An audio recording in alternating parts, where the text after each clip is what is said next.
progressive governor of New Jersey, Woodrow Wilson is intent on solving America's domestic problems by eliminating what he considers special privilege and by curbing the power of the monopolies.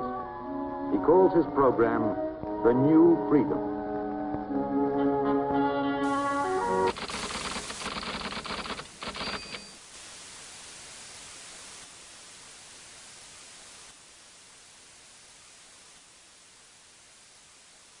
The Federal Reserve is a cartel made up of the major banks in America, and they are the ones that are running the show, not the federal government. Operation Empire State Rebellion is enacted. We are under siege by the banks and their cohorts. We are entrapped in modes of debt, and they have turned our government against us. Democracy and liberty erode in the face of their choleric assault. Thus it seems that there is no way to break the insidious monster that slowly strangles our economy, throwing millions into poverty and desperation. Class and money are irrelevant in the eyes of eternity. Stand up for your brothers and sisters who have no voice. Stand up for those who are being silenced. On March 28th, we will place the great instrument of those who assault liberty, the Federal Reserve, under siege. To do this, the people must rise. Knowledge is power.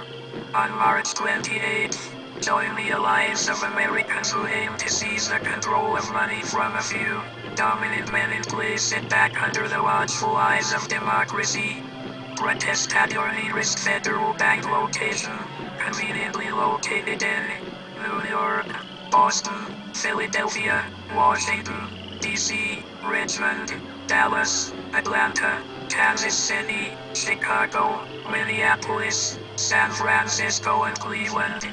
A brave patriot named Thomas Jefferson once wrote, "The spirit of resistance to government is so valuable on certain occasions that I wish it to always be kept alive."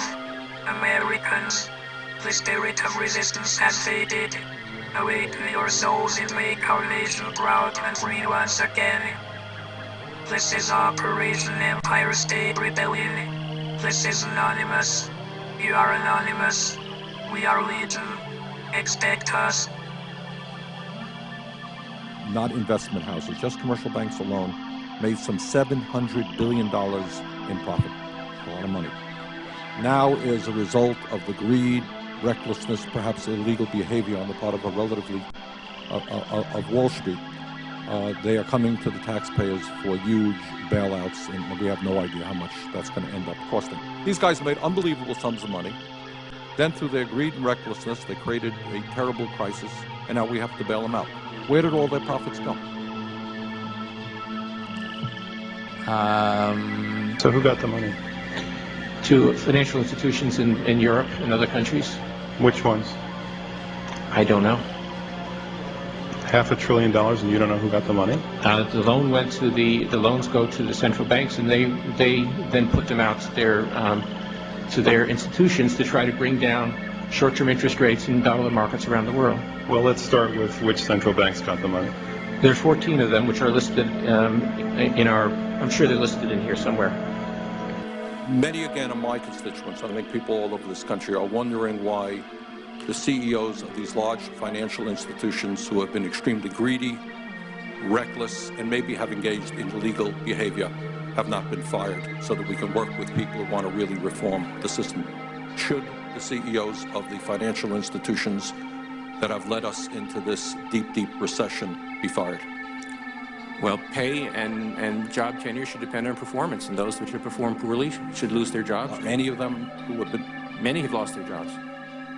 Most of them, of the major guys, are still holding their positions.